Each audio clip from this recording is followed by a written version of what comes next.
नमस्कार, खबर दोपहर में आप सभी का स्वागत है। आपके साथ मैं हूं पूजा पांडे। इस खास बुलेटिन की शुरुआत करेंगे, लेकिन सबसे पहले एक नजर आज की हेडलाइंस पर।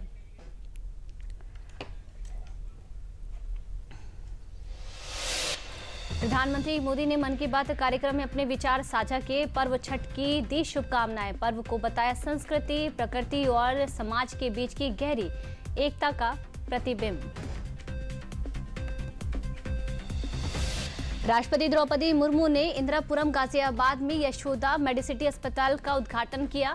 इस अवसर पर उनके साथ रक्षा मंत्री राजनाथ सिंह, केंद्रीय मंत्री अनुप्रिया पटेल, मुख्यमंत्री योगी आदित्यनाथ मौजूद रहे।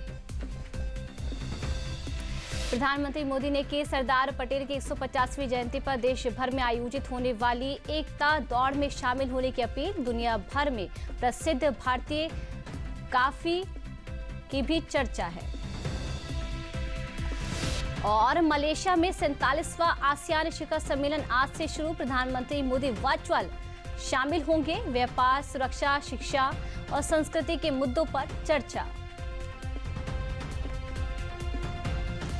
बिहार विधानसभा चुनाव के प्रचार अभियान तेज हैं। भाजपा, जेडीयू, कांग्रेस नेता चुनाव प्रचार में जुटे हैं। एनडीए और महागठबंधन के वरिष्ठ नेता और स्टार प्रचारक कर रहे हैं ताबड़तोड़ रैलियां।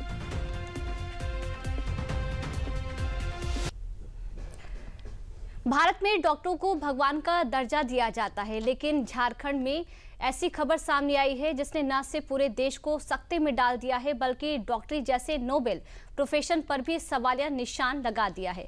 झारखंड में पश्चिम सिंहभूम में जिला है चाईबासा। चाईबासा का जो सरकारी अस्पताल है, वहीं उस पूरे जिले के आम लोगों की इकलौती आस है, लेकिन वहां कुछ लोगों की लापरवाही ने लोगों की उम्मीदों को बड़ा झटका दिया है। चाईबासा सदर अस्पताल में बच्चों को HIV संक्रमित खून चढ़ा दिया गया और ऐसे बच्चों की संख्या 1 या 2 नहीं है। पूरी रिपोर्ट देखिए। ये झारखंड का चाईबासा सदर अस्पताल है। पश्चिमी सिंहभूम जिले में आम लोगों के स्वास्थ्य की जिम्मेदारी इस पर है, लेकिन इसी अस्पताल की लापरवाही का एक चौंकाने और डराने वाला मामला सामने आया है। सरकारी अस्पताल में ब्लड ट्रांसफ्यूजन से 5 बच्चे कथित तौर पर HIV पॉजिटिव पाए गए। पीड़ित बच्चों में 7 साल का थैलेसीमिया रोगी भी शामिल है। शुक्रवार को घटना सामने आई जब पीड़ित बच्चे के परिवार ने आरोप लगाया। परिवार का आरोप है थैलेसीमिया रोगी बच्चे को HIV संक्रमित खून चढ़ाया गया। शनिवार को जब जांच हुई तब 4 बच्चे और HIV संक्रमित पाए गए। मामले में झारखंड हाईकोर्ट ने राज्य स्वास्थ्य सचिव और जिला सिविल सर्जन से रिपोर्ट मांगी है। बड़ा गंभीर मामला जो है अभी संज्ञान में आया है कि 7 वर्ष से बच्चा जो थैलेसीमिया रोग से ग्रसित है और जिसको जो हर माह ब्लड का आवश्यकता होता है, उसके परिजन जो है उसको हर माह ब्लड चढ़ाने आते हैं। और इसी क्रम में जानकारी प्राप्त हुआ कि जो है तो थैलेसीमिया से पीड़ित बच्चे को जो है HIV ग्रसित ब्लड उसके शरीर में चढ़ा दिया गया, जो काफ़ी गंभीर मामला है। जब मामला जब संज्ञान में आया तो पीड़ित परिवार के लोगों ने जो उसका जांच कराया, यहाँ पर जो HIV आपका जांच केंद्र है, तो उसका 3 प्रकार का जांच होता है। तीनों की जांच में जो है HIV पॉजिटिव निकला है बच्चे का खून पर। और इसका शिकायत जो है पीड़ित परिवार के लोगों ने वर्तमान उपायुक्त से मिल करके अपना संज्ञान दिया है और सिविल सर्जन को कॉपी उपलब्ध कराया गया। इस मामले को लेकर उनके मुख्य सचिव और आपका माननीय मुख्यमंत्री को दोनों के पत्राचार करेंगे। मामला जब मीडिया में उछला तब झारखंड की हेमंत सोरेन सरकार जागी और आनन फानन में जांच के आदेश दिए। अब मामले की परत दर परत खुल रही है तो सरकारी अस्पताल की बड़ी लापरवाही भी सामने आ रही है। शुरुआती जांच में ब्लड बैंक में गड़बड़ियां पाई गई हैं। अस्पताल में जिनको भी ब्लड चढ़ाया गया है सबकी जांच हो रही है। अस्पताल में बच्चों के ICU की भी जांच हो रही है। अस्पताल के ब्लड बैंक को सिर्फ इमरजेंसी केस ही देखने को कह दिया गया है। मामला गंभीर है। अस्पताल की लापरवाही कई बच्चों की जिंदगी पर भारी पड़ रही है। लेकिन जब इस मामले को लेकर चाईबासा के civil surgeon doctor Sushanto Mahato से 24 अक्टूबर को पूछा गया तो उन्होंने उस समय ये मानने से ही मना कर दिया कि HIV संक्रमित खून चढ़ाया गया है। HIV पॉजिटिव ब्लड चढ़ा दिया गया, ये थोड़ा सा मानने में हम असमर्थ हैं। ये हम एक्सेप्ट अभी तुरंत नहीं करेंगे। जो मामला आया है उस पे जितना भी खून चढ़ा है, जितना यूनिट खून चढ़ा है, जिस व्यक्ति का खून चढ़ा है, उस सारे व्यक्ति को हम टेस्ट कर रहे हैं और उन सारे का हम टेस्ट कराएंगे। कराने के बाद अगर उसमें कोई पॉजिटिव अगर निकलता है, हम अपने स्तर से जांच करा रहे हैं, पॉजिटिव निकलता है तो हम समझेंगे कि भाई हमसे कहीं पर फॉल्ट हुआ है, कहीं पर दिक्कत हुआ हमारे अस्पताल में। तो अगर ऐसा निकलता है तो फिर हम उस पर कार्रवाई करेंगे। चाईबासा सदर अस्पताल में जो लापरवाही हुई है उससे झारखंड की हेमंत सोरेन सरकार के राज्य में स्वास्थ्य के लिए लचर रवैया साफ साफ दिखता है। हालांकि झारखंड हाईकोर्ट के दखल के बाद अब पीड़ित परिवारों को न्याय की उम्मीद जगी है। सिंहभूम में HIV संक्रमित लोगों की संख्या सैकड़ों में है। जिले में 515 HIV पॉजिटिव मामले हैं। वहीं थैलेसीमिया के जिले में 56 मरीज हैं। थैलेसीमिया मरीजों को नियमित ब्लड ट्रांसफ्यूजन की जरूरत पड़ती है। पश्चिम सिंहभूम में चाईबासा सदर अस्पताल गरीबों के ब्लड ट्रांसफ्यूजन का बड़ा केंद्र है। ये है झारखंड की हेमंत सोरेन सरकार के स्वास्थ्य मंत्री डॉक्टर इरफान अंसारी। जब से ये घटना हुई है तब से इस मामले पर इनका एक भी बयान नहीं आया और न ही शुरुआती 2 दिन में ये अस्पताल में पीड़ित परिवारों से मिलने गए। सवाल ये उठता है कि क्या झारखंड सरकार के लिए 7 बच्चों की जान की कोई कीमत नहीं है? क्या जनता ने इसलिए उन्हें चुनकर कुर्सी पर बिठाया है कि वो उनके बच्चों की जान से इस तरह खिलवाड़ करें? अगली खबर बिहार चुनाव को लेकर है। बिहार चुनाव में वक्फ बिल पर सियासी घमासान चल रहा है। हुआ ये कि एक चुनावी रैली में मंच पर आरजेडी नेता तेजस्वी यादव मौजूद थे। उनकी मौजूदगी में ही उन्हीं के पार्टी के नेता ने वक्फ बिल को लेकर कुछ ऐसा कह दिया जिस पर विवाद हो गया और अब हालात ये हैं कि तेजस्वी यादव के लिए ये मुद्दा गले की हड्डी बनता दिख रहा है। पूरी रिपोर्ट देखिए। साथियों, तेजस्वी जी को मुख्यमंत्री बनाइए। जिन लोगों ने वक्फ बिल का समर्थन किया उनका इलाज करना है। इस लालटेन छाप को यहाँ जिताइए, एनडीए को हराइए, तेजस्वी यादव जी मुख्यमंत्री बनेंगे। सारे बिल फाड़ के फेंक दिए जाएंगे, चाहे वो वक्फ बिल हो, कोई बिल हो। जिस मंच से आरजेडी के एमएलसी मोहम्मद कारी सुहैब ने तेजस्वी सरकार बनने पर वक्फ बिल फाड़ने का बयान दिया है, उस समय मंच पर तेजस्वी यादव भी मौजूद थे और वीआईपी पार्टी के सर्वेसर्वा मुकेश सहनी भी बैठे थे। इस बयान के बाद बिहार के सियासी दंगल में तूफान आ गया। अभी से लोगों को भ्रमित कर रहे हैं। वक्फ बोर्ड का बिल विधानसभा में पास होता है क्या? वक्फ बोर्ड का बिल संसद में पास होता है और संसद में एक भारी बहुमत से पास हुआ है। अगर इसके ऊपर वो झूठ बोल रहे हैं तो इसका मतलब समझिए ये कितना झूठ बोलेंगे। अपनी जो भी क्षमता है, जो बिहार विधानसभा के द्वारा जो होता है उसकी बात करिए। आप पीछे जब सरकार में थे तो अपराधियों का राज था। आज भी आप कहते हैं शहाबुद्दीन की जय। अब शहाबुद्दीन की जय बोलने वाला बिहार का कितना बड़ा दुश्मन है ये बिहार का बच्चा बच्चा जानता है। इसके अलावा सोशल मीडिया पर केंद्रीय मंत्री Kiran Rijiju, BJP IT cell head Amit Malviya और बीजेपी प्रवक्ता प्रदीप भंडारी ने आरजेडी के एमएलसी के इस बयान पर तेजस्वी और उनकी पार्टी को आड़े हाथों लिया और इस पूरे बयान को आरजेडी की राजनीति का चाल चेहरा चरित्र बताने में कोई कसर नहीं छोड़ी। इसलिए साथियों, तेजस्वी जी को मुख्यमंत्री बनाइए। जिन लोगों ने वक्फ बिल का समर्थन किया उनका इलाज करना है। इस लालटेन छाप को यहाँ जिताइए, एनडीए को हराइए, तेजस्वी यादव जी मुख्यमंत्री बनेंगे। सारे बिल फाड़ के फेंक दिए जाएंगे, चाहे वो वक्फ बिल हो, कोई बिल हो। उधर इस पूरे मामले पर बयान देने से तेजस्वी यादव बचते ही नजर आए।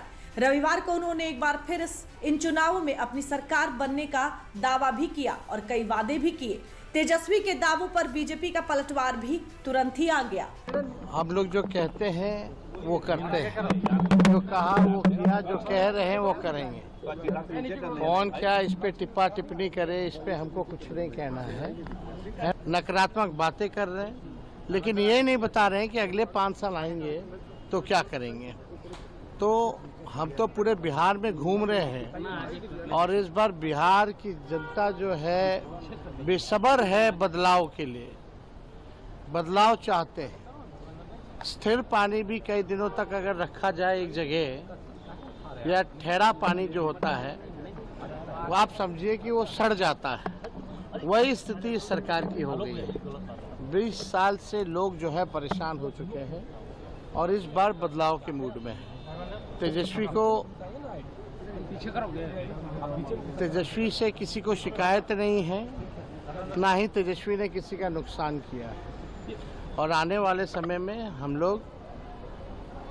लोगों ने कहा है, जो कह रहे। जंगल राज में 15 साल के राजपाट में उनका कहने का मतलब है कि कैसे 3.5-4% के विकास दर को 2.5 पर ले आया गया। सरकार के गवर्नेंस की कोई पॉलिसी नहीं थी और 2.5 के विकास दर को नीतीश कुमार ने आज 10.4 पे पहुंचाया। तो वो कैसा बिहार था जिसके पास न लॉलेसनेस था, यहाँ के व्यापारी भाग जाते थे, किडनैपिंग होता था, रंगदारी होता था, किस तरह से अपहरण उद्योग को स्थापित किया गया। एक तरफ तो तेजस्वी यादव अपनी सरकार का दावा कर रहे हैं, लेकिन कानून व्यवस्था और जंगल राज के मामले में वो लगातार बीजेपी के निशाने पर हैं और इन सवालों से बच भी रहे हैं। दरअसल आरजेडी ने सीवान में आतंक का दूसरा नाम रहे मोहम्मद शहाबुद्दीन के बेटे को टिकट दिया है। इसको लेकर शुक्रवार को ही केंद्रीय गृह मंत्री अमित शाह ने बक्सर और सीवान की धरती से लालू के जंगल राज पर जमकर निशाना साधा था। उसके बाद से ये मुद्दा आरजेडी के गले की फांस बना हुआ है। ये लालू राबड़ी के जंगल राज को ये सीवान की भूमि ने सहा है। शहाबुद्दीन का पूरा खौफ, अत्याचार, हत्याएं, ये सारा सीवान ने सहा है। भूमि लहलुहान हो गए, मगर सीवान वालों ने झुकने का नाम नहीं दिया। लालू रबड़ी राज को समाप्त कल तक एक category history sheeter Shahabuddin 75 case, 2 कारावास, ट्रिपल मर्डर, एसपीएस सिंगल पर हमला, चंद्रशेखर और 2 साथियों का हत्या। शहाबुद्दीन के बेटे को रघुनाथपुर से फिर से एक बार लालू ने खुद टिकट देने का काम किया है। मगर मैं सीवान वालों को कहने आया हूं, अब नरेंद्र मोदी और नीतीश कुमार का राज है। 100 शहाबुद्दीन आ जाए, किसी का बाल बांका नहीं हो सकता। सियासत में पुराने दाग धुलते नहीं हैं, बल्कि हर चुनाव में वो और साफ साफ दिखने लगते हैं। शनिवार को फिर गृह मंत्री अमित शाह ने खगड़िया और मुंगेर में जंगल राज पर आरजेडी को घेरा है। भैया छोटे मियाँ तो छोटे मियाँ, बड़े मियाँ भी सुभान अल्लाह। लालू जी ने इतने घोटाले किए, कांग्रेस पार्टी की जब सरकार थी केंद्र में 10 साल चली, जिसमें लालू भी मंत्री थे, वो सरकार ने 12 लाख करोड़ का घपला, घोटाला और भ्रष्टाचार किया। भाइयों बहनों, बिहार और केंद्र में जिनका भ्रष्टाचार का रिकॉर्ड हो, वो महागठबंधन, महालठबंधन बिहार का विकास कर सकता है क्या? जरा जोर से बोलिए, कर सकता है क्या? बिहार का विकास नरेंद्र मोदी और नीतीश बाबू, जिन पर 4 आने का भी भ्रष्टाचार का आरोप नहीं है, वो ही कर सकते हैं। तेजस्वी यादव और महागठबंधन बिहार में सत्ता की उम्मीद लगाए बैठा है, जबकि एनडीए अपने विकास, सुशासन और कानून व्यवस्था के दम पर फिर से सरकार बनाने को लेकर आश्वस्त दिख रही है। अब देखना यह है कि 14 नवंबर को जब बिहार चुनाव के नतीजे आएंगे तो जनता किसके दावों और किसके इरादों पर मंजूरी की मोहर लगाती है। राष्ट्रपति द्रौपदी मुर्मू ने गाजियाबाद के इंदिरापुरम में स्थित यशोदा मेडिसिटी अस्पताल का उद्घाटन किया। इस दौरान केंद्रीय रक्षा मंत्री राजनाथ सिंह, प्रदेश के मुख्यमंत्री योगी आदित्यनाथ, केंद्रीय मंत्री अनुप्रिया पटेल और डिप्टी सीएम ब्रजेश पाठक समेत अन्य लोग कार्यक्रम में मौजूद रहे। राष्ट्रपति ने अपने संबोधन में कहा कि मेडिकल रिसर्च पर विशेष ध्यान देना होगा। अमीर हो या गरीब, कोई भी व्यक्ति बिना इलाज के नहीं मारना चाहिए। अस्पतालों को ये जिम्मेदारी लेनी होगी। स्वास्थ्य सेवा को निष्ठा के साथ निभाना ही मुख्य उद्देश्य होना चाहिए। गाजियाबाद में यशोदा मेडिसिटी के उद्घाटन के मौके पर रक्षा मंत्री राजनाथ सिंह ने साल 2014 के बाद से देश में हुए स्वास्थ्य क्षेत्र में किए गए कामों के बारे में बताया। तो वहीं सीएम योगी आदित्यनाथ ने बताया कि यूपी सरकार राज्य के 25 करोड़ नागरिकों को बेहतर स्वास्थ्य सुविधा दिलाने के लिए पूरी तरह से प्रतिबद्ध है। प्रधानमंत्री जन औषधि केंद्रों के माध्यम से आम जनता को अत्यंत किफायती दरों पर जेनेरिक मेडिसिन उपलब्ध कराई जा रही हैं। आज गांव-गांव में लोग इन केंद्रों से लाभान्वित हो रहे हैं। स्वास्थ्य के क्षेत्र में हमने इसके अलावा एक मजबूत इंफ्रास्ट्रक्चर तैयार करने पर भी विशेष बल दिया है। 2014 में जहां देश में 387 मेडिकल कॉलेजेस थे, वहीं आज इनकी संख्या बढ़कर 800 पहुंच चुकी है। 2014 में MBBS की सीटें केवल हमारे देश में 50,000 हुआ करती थी, जो आज बढ़कर 1,20,000 से भी ज्यादा हो गई हैं। क्योंकि पिछले 11 वर्षों में प्रधानमंत्री मोदी जी के नेतृत्व में भारत ने स्वास्थ्य सेवाओं के क्षेत्र में एक बेहतरीन दिशा में कदम बढ़ाए हैं। अगर उत्तर प्रदेश की ही मैं बात करता हूं, पिछले 8 साढ़े 8 वर्ष में हम लोगों ने उत्तर प्रदेश में 42 नए मेडिकल कॉलेजेस बनाए हैं। 2 एम्स बने हैं, एक गोरखपुर में और एक रायबरेली में, जो सफलतापूर्वक संचालित हैं। सुपर स्पेशलिटी के तमाम नए संस्थान उत्तर प्रदेश में इस दौरान स्थापित हुए हैं।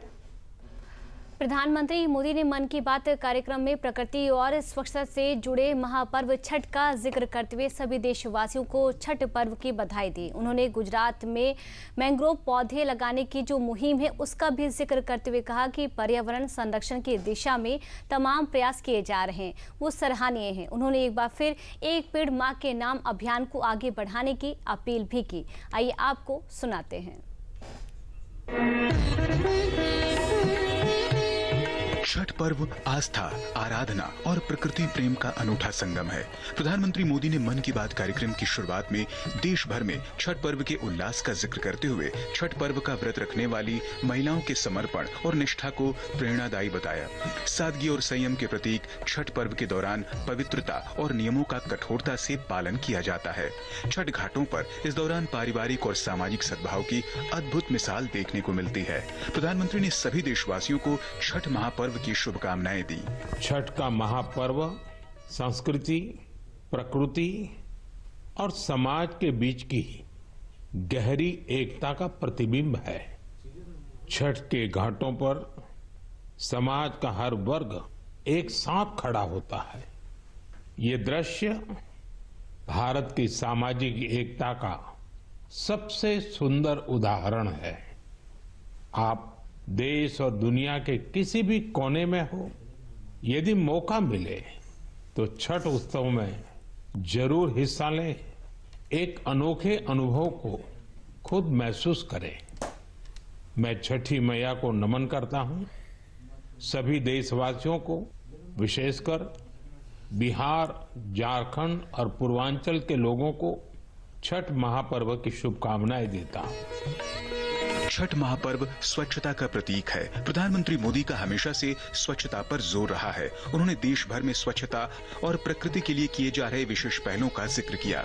इस कड़ी में उन्होंने अंबिकापुर में चलाए जा रहे गार्बेज कैफे और बेंगलुरु में कुओं और झीलों की सफाई को प्रेरक उदाहरण बताते हुए इसे स्वच्छता की दिशा में बदलाव का वाहक बताया।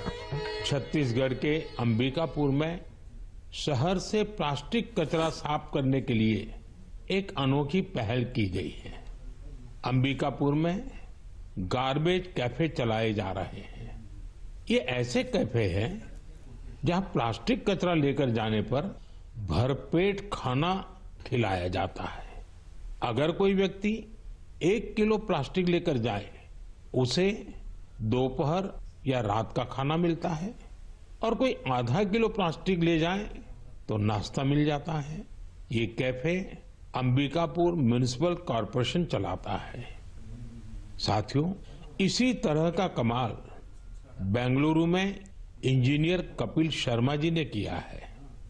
बेंगलुरु को झीलों का शहर कहा जाता है और कपिल जी ने यहां झीलों को नया जीवन देने का अभियान शुरू किया है।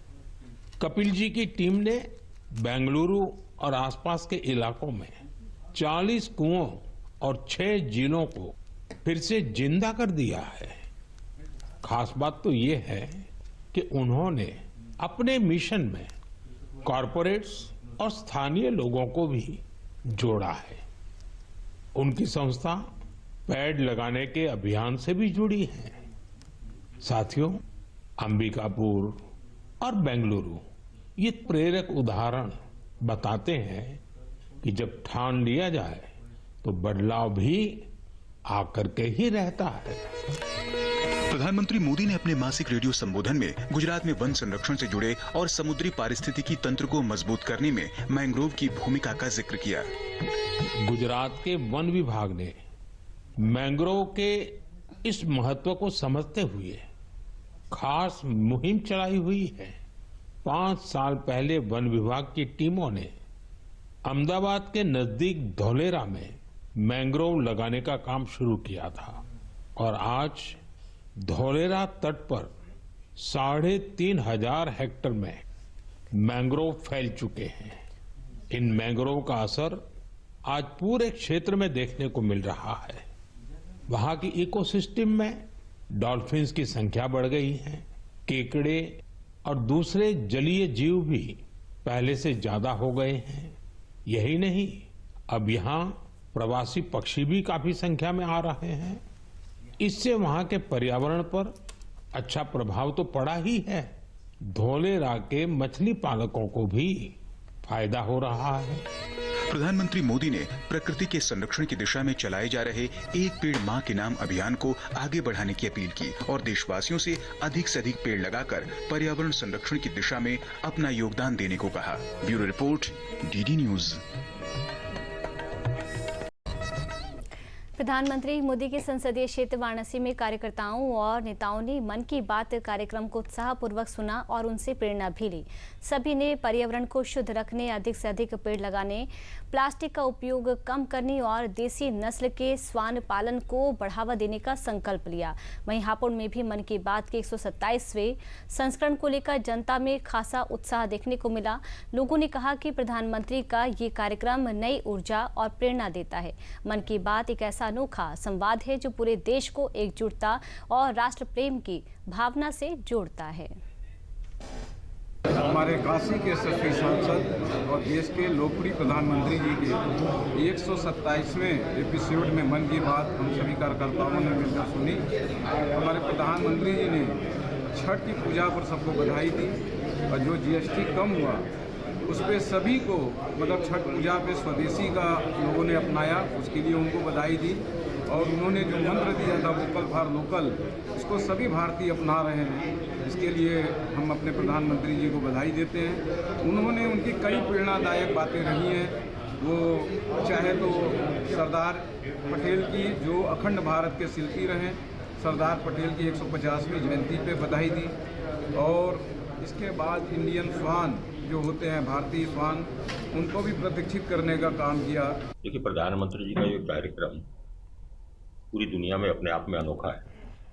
पूरे देश को जोड़ने के लिए, मानवता का संदेश देने के लिए और पर्यावरण, लोगों की समस्याएं, लोगों के जीवन का उत्थान, ऐसा सम्मिश्रण है सब लोग काम का कि अपने आप में एक तरक्की का बोध होता है, लोगों का आत्मबोध जागता है। और निसंदेह ये कार्यक्रम अद्भुत है और इतना अद्भुत है कि इससे प्रेरणा मिल रही है। पूरा देश एकजुट है और आदमी का मनोबल बढ़ रहा है।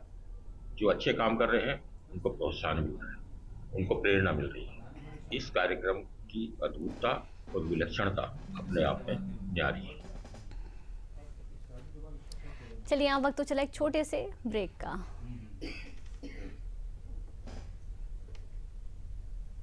कब तक आप ऐसे फ्यूचर का टेंशन लेकर चलते रहेंगे? LIC के न्यू पेंशन प्लस के साथ अपनी पेंशन का प्लान बनाइए, क्योंकि ये प्लान आपके फ्यूचर के लिए मार्केट लिंक्ड वेल्थ क्रिएट करता है। और तो और इस प्लान में गारंटीड एडिशंस के साथ पेंशन पाने के कई ऑप्शंस भी हैं, so that you grow young and tension free. LIC, हर पल आपके साथ। ब्रेक के बाद एक बार फिर आप सभी का स्वागत है। खबर बागपत से है, जहां सरकारी जमीन से लेकर शमशान भूमि तक अवैध कब्जा था। अब इस अवैध कब्जे के खिलाफ गरजा है योगी सरकार का बुलडोजर। सरकार के आदेश पर तालाब, शमशान घाट और 3 अवैध कॉलोनियों को कब्जा मुक्त किया गया। खेकड़ा कस्बे में 3 कॉलोनियों पर हुए अवैध निर्माण को बुलडोजर से ध्वस्त कराया गया। इसके अलावा टिकरी कस्बे में शमशान घाट पर बने 18 मकानों को बुलडोजर से ध्वस्त कराया। पिछले 17 साल से ये अवैध कब्जा था। वहीं बिनौली और बराल गांव में तालाबों से अवैध कब्जा हटवाया गया है। इस दौरान बड़ी संख्या में पुलिस बल की तैनाती भी रही। बड़ौत विकास प्राधिकरण द्वारा जो अवैध कॉलोनियाँ विकसित हो रही हैं उस पर रोकथाम लगाने के लिए उनका चिन्हीकरण करके ध्वस्तीकरण की कार्रवाई की जा रही है। जैसा आप अभी देख रहे हैं, पहले भी इनको नोटिस दिया गया था, फिर से नोटिस के बावजूद इन्होंने कार्रवाई अपनी प्रारंभ जारी रखी, तो आज इन पर ध्वस्तीकरण की कार्रवाई चल रही है। जनपद में प्रत्येक तहसील में 3-3 टीमें बनाई गई हैं और उनका रोस्टर लगाकर अवैध कॉलोनियों पर अतिक्रमण अभियान चलाया जा रहा है। चलिए, यहाँ वक्त तो चला एक और छोटे से ब्रेक का। एक एक पल की देरी बच्चे पर पड़ती है भारी, या तो जान पे बन आए या जीवन भर लाचारी। झोला छाप और झाड़ फूक के चक्कर में नहीं पड़ना, अस्पताल लाना बच्चे को, इसमें देर न करना भैया, इसमें देर न करना। हाँ, बुखार में देरी पड़ेगी भारी, फौरन शुरू हो उपचार तो क्यों होगा दिमागी बुखार।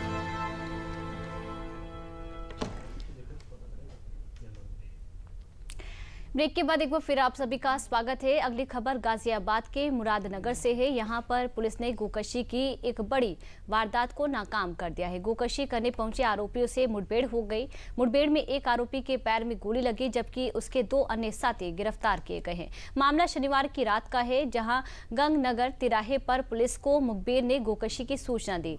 शहजादपुर रोड पर गन्ने के खेत में गोकशी करने जा रहे आरोपियों से पुलिस की मुठभेड़ हुई। तो जिस तरह से ये जो मुठभेड़ है और बड़ी जो यहाँ पर कार्रवाई है की गई है। चलिए आगे बढ़ते। दरअसल ये गिरोह गाजियाबाद इलाके में काफ़ी दिनों से सक्रिय था और लगातार गोकशी भी कर रहा था। पुलिस की शुरुआती पूछताछ में आरोपियों ने अपना गुनाह भी कबूल किया है और गिरोह कहाँ पर गोकशी का मांस बेचता था इसका भी खुलासा किया। पूरा मामला ग्राफिक्स के माध्यम से समझिए। एक जीवित गोवंश और अवैध तमंचा इनसे बरामद हुआ है। तो गाजियाबाद में गोकशी गिरोह का बड़ा भंडाफोड़ हुआ है। मौके से रस्सियां, छुरियां और हंसियां भी बरामद हुई है। तस्वीरें भी लगातार आप तक पहुंचाई जा रही है और जिस तरह से बड़ा जो एक्शन है देखने को मिल रहा है। तो आरोपियों का खुलासा 10 से 11 से लगातार कर रहे थे गोकशी, और उसके बाद पुलिस ने इस बड़ी कार्रवाई को अंजाम दिया। गोकशी कर मांस दिल्ली में बेचते थे आरोपी और लंबे समय से इनकी जो तलाश थी पुलिस को थी। 25/10/25 को थाना मुरादनगर पुलिस टीम गंगनहर तिराहे पर संदिग्ध वाहन व व्यक्तियों की चेकिंग कर रही थी। इसी बीच मुखबिर के द्वारा सूचना प्राप्त हुई कि 6-7 व्यक्ति गंगनहर क्षेत्र में रेगुलेटर से शहजादपुर मार्ग पर गन्ने के खेतों की तरफ एक गोवंश के साथ हैं एवं गोकशी करने के उद्देश्य से खेतों की तरफ जा रहे हैं। मुखबिर द्वारा यह भी बताया गया कि इन 6-7 लोगों के पास में अवैध असला भी हो सकता है।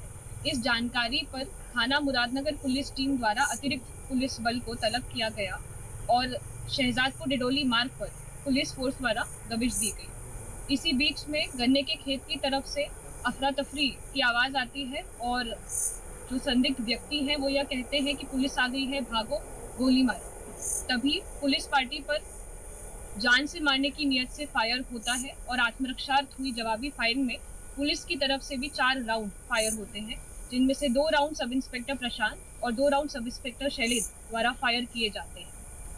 जब पास जाकर देखा तो उसी गन्ने के खेत में एक घायल व्यक्ति रहता है, जिससे पूछताछ करने पर वह अपना नाम हनीफ निवासी कलचीना थाना भोजपुर बताता है। बाकी व्यक्ति उस समय भाग जाते हैं। कोमिंग एक्सरसाइज करने के उपरांत 2 अन्य व्यक्तियों को पकड़ा जाता है, जो अपना नाम हबीब और इकरार बताते हैं। अगली खबर मुरादाबाद से है, जहां मदरसे में 13 साल की बच्ची से वर्जिनिटी सर्टिफिकेट के मामले में पुलिस ने कार्रवाई की है। पुलिस ने मदरसे के एडमिशन इंचार्ज मोहम्मद शाहजहां को भी गिरफ्तार कर लिया है। ये 4 तस्वीरें आप देख सकते हैं। पकड़ा गया आरोपी एडमिशन इंचार्ज वर्जिनिटी सर्टिफिकेट मांग रहा था मदरसे, और मदरसा प्रशासन के खिलाफ गंभीर धाराओं में जो केस है वो भी दर्ज हुआ है। प्रिंसिपल और आरोपी स्टाफ कब गिरफ्तार होंगे, इस पर भी सवाल बना हुआ है। तो जिस तरह से मामला सामने आया है कि वर्जिनिटी सर्टिफिकेट मांगा जा रहा था, तो देखिए छात्रा से एडमिशन के लिए वर्जिनिटी सर्टिफिकेट मांगने का आरोप लगा है। पुलिस ने इस मामले में मदरसा प्रशासन के खिलाफ गंभीर धाराओं में मुकदमा भी दर्ज कर एक आरोपी को गिरफ्तार कर लिया है। आरोप है कि मदरसे ने एडमिशन के लिए वर्जिनिटी सर्टिफिकेट मांगा था, और मुरादाबाद में मदरसे का ये जो वर्जिनिटी सर्टिफिकेट्स का मामला है वो सामने आया। केस क्या है वो समझा रहे। शिकायत के मुताबिक बिना वर्जिनिटी सर्टिफिकेट के एडमिशन नहीं देने की धमकी भी दी गई। कहा गया कि सीट जो टीसी है वो काट दी जाएगी। चंडीगढ़ की रहने वाली 13 साल की बच्ची के पिता ने इसको लेकर जो मुकदमा है वो दर्ज कराया। प्रधानाचार्य, एडमिशन इंचार्ज और स्टाफ के खिलाफ मुकदमा यानी कि जो केस है वो दर्ज भी हुआ। तो आप समझ सकते हैं किस तरह से मामला सामने हुआ है। पॉक्सो एक्ट धोखाधड़ी धमकी देने के आरोप में ये केस दर्ज हुआ है। जिस तरह से शिक्षा को लेकर ये जो ऊंची हरकत सामने आई है, तो आरोप है मदरसे ने एडमिशन के लिए वर्जिनिटी सर्टिफिकेट मांगा गया। एडमिशन इंचार्ज मोहम्मद शाहजहां को भी यहां पर गिरफ्तार कर लिया गया है। मदरसे वालों ने अब क्या बोला क्या नहीं बोला, उस बेटी को एडमिशन देने से मना कर दिया और बोला कि हमें किसी ने फ़ोन करके बताया है कि बाप अपनी बेटी शमामा शर्मीन के साथ गलत संबंध है, ये इल्ज़ाम और ये तोहमत लगाया, इस वजह से बेटी को एडमिशन नहीं लिया जाएगा, उसका पहले मेडिकल करा के लाया जाए, उसके बाद ही एडमिशन मिलेगा। उनका आरोप है कि उनके साथ जो मदरसा के एक एडमिशन सेल के इंचार्ज हैं, उनका नाम शाहजहां है, और एक रहनुमा जो वहाँ पे प्रिंसिपल हैं, इन दोनों ने उनके साथ दुर्व्यवहार किया और उनकी बेटी का मेडिकल सर्टिफिकेट मांगा, मेडिकल कराने की बात करी, और उसके साथ जब इन्होंने इसका विरोध किया तो उनके साथ दुर्व्यवहार किया गया, इनको गालियाँ दी गई, और जो उनकी पुत्री है उसके ऊपर, उसके चरित्र के ऊपर बहुत सारे आरोप लगाए गए। और इसमें जब वहाँ पूछताछ की गई तो बातें प्रथम दृष्टया सही पाई गई थी। हम लोगों ने इसमें सुसंगत धाराओं में अभियोग पंजीकृत किया है, और जो शाहजहां है इसको हम लोगों ने गिरफ्तार किया है। इसको जुडिशियल रिमांड के लिए पेश किया जा रहा है, और जो रहनुमा अभी गिरफ्तार नहीं हुई है उनके लिए हमारी टीम लगी हुई है, उनको बहुत जल्दी गिरफ्तार करेंगे। मदरसे वालों ने अब क्या बोला क्या नहीं बोला, उस बेटी को एडमिशन देने से मना कर दिया और बोला। इस खास बुलेटिन में फिलहाल के लिए इतना ही। नमस्कार।